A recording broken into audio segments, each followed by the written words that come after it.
जय सिया राम दोस्तों। मैं शालिनी पनरिया आप सभी का आर.एस. पनरिया 12 में तहे दिल से स्वागत करती हूँ। दोस्तों, आज हम इस वीडियो के माध्यम से जानेंगे कि एकादशी व्रत के दूसरे दिन पारण कैसे लिए जाते हैं, कैसे करना चाहिए। आइए हम इस वीडियो के माध्यम से जानेंगे। तो आप लोग यदि इस टॉपिक के बारे में जानना चाहते हो तो वीडियो को एंड तक ज़रूर देखिएगा। तो चलिए हम शुरुआत करते हैं इस टॉपिक की। दोस्तों, हिंदू धर्म में एकादशी व्रत का अत्यधिक महत्व है और यह विशेष रूप से भगवान विष्णु की पूजा और उपासना के लिए किया जाता है। एकादशी व्रत प्रत्येक माह में 2 बार शुक्ल पक्ष की एकादशी और कृष्ण पक्ष की एकादशी मनाया जाता है। एकादशी का व्रत एक दिन का उपवास होता है जिसमें व्रती विशेष रूप से खाने पीने से बचते हैं और दिन भर ईश्वर की भक्ति में रत रहते हैं। व्रत के दूसरे दिन यानी द्वादशी को पारण किया जाता है जिससे व्रत का समापन होता है।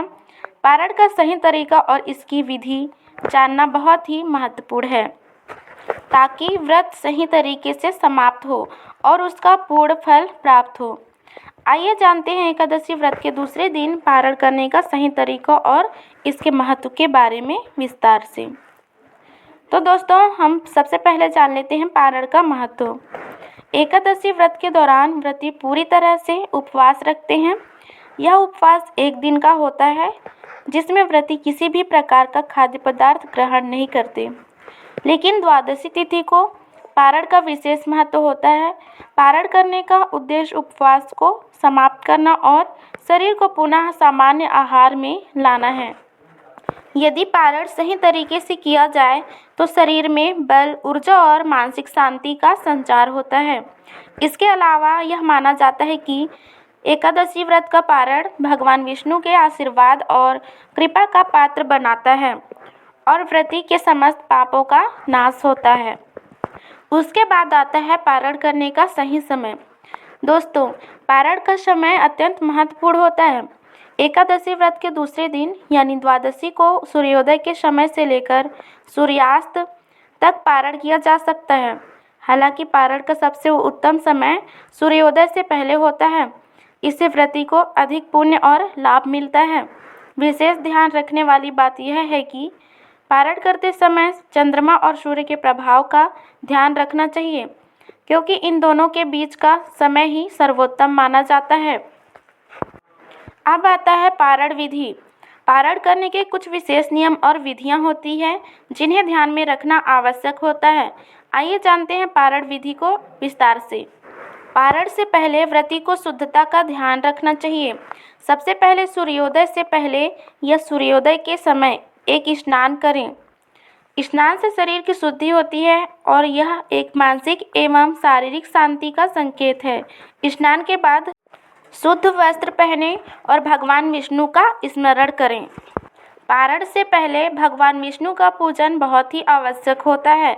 यह व्रत विशेष रूप से भगवान विष्णु की उपासना के लिए किया जाता है, इसलिए पारण से पहले उनका ध्यान और पूजा करना आवश्यक है। पूजा में तुलसी के पत्तों के साथ भगवान विष्णु के चित्र या मूर्ति का पूजन करें। उन्हें फूल, दीपक, धूप और नैवेद्य अर्पित करें। इस दौरान ओम नमो भगवते वासुदेवाय मंत्र का जाप करें और भगवान विष्णु से कृपा और आशीर्वाद प्राप्त करें। पारण करने के दौरान आहार का चयन बहुत ही महत्वपूर्ण है। एकादशी व्रत के दौरान उपवास रखने वाले व्रती आमतौर पर फलाहार करते हैं। पारण करते समय अत्यधिक भारी या तली हुई चीज़ों से बचना चाहिए। पारण के लिए हल्का और सात्विक भोजन करना चाहिए। ताज़े फल, सुपाच्य दाल, चावल, रोटी, हल्दी, नमक और घी का सेवन करें। एकादशी व्रत के बाद शरीर को सशक्त और ताजगी से भरने के लिए यह उचित होता है।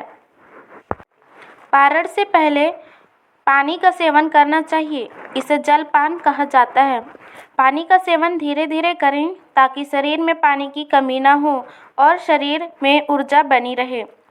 जल में एक चुटकी नमक डालकर भी सेवन किया जा सकता है क्योंकि यह शरीर के इलेक्ट्रोलाइट्स को संतुलित करता है।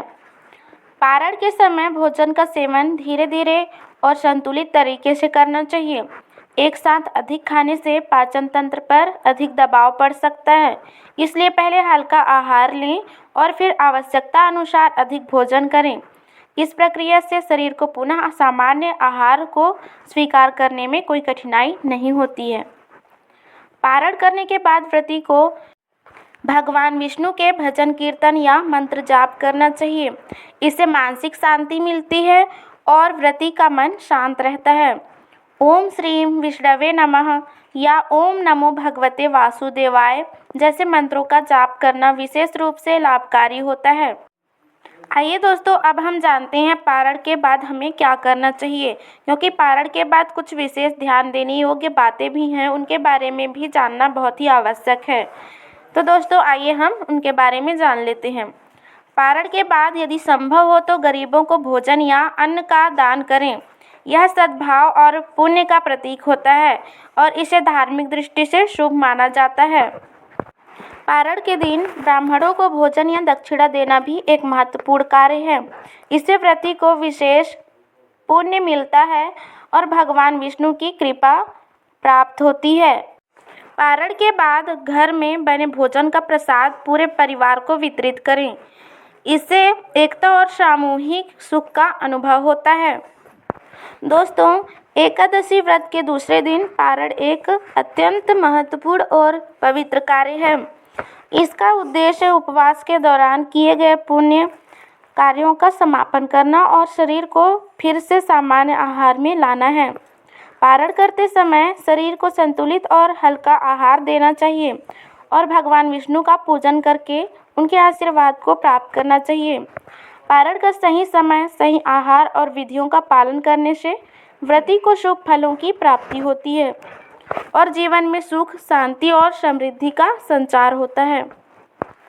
तो दोस्तों, आई होप कि आप सभी को एकादशी पारण विधि के बारे में अच्छे से जानकारी मिल चुकी होंगी, आप लोग को अच्छे से वीडियो समझ आ चुकी होंगी। तो हम वीडियो के यहीं समाप्त करते हैं। मिलते हैं नेक्स्ट वीडियो में नेक्स्ट टॉपिक के साथ। तब तक के लिए राधे राधे, हरे कृष्णा, जय सिया राम।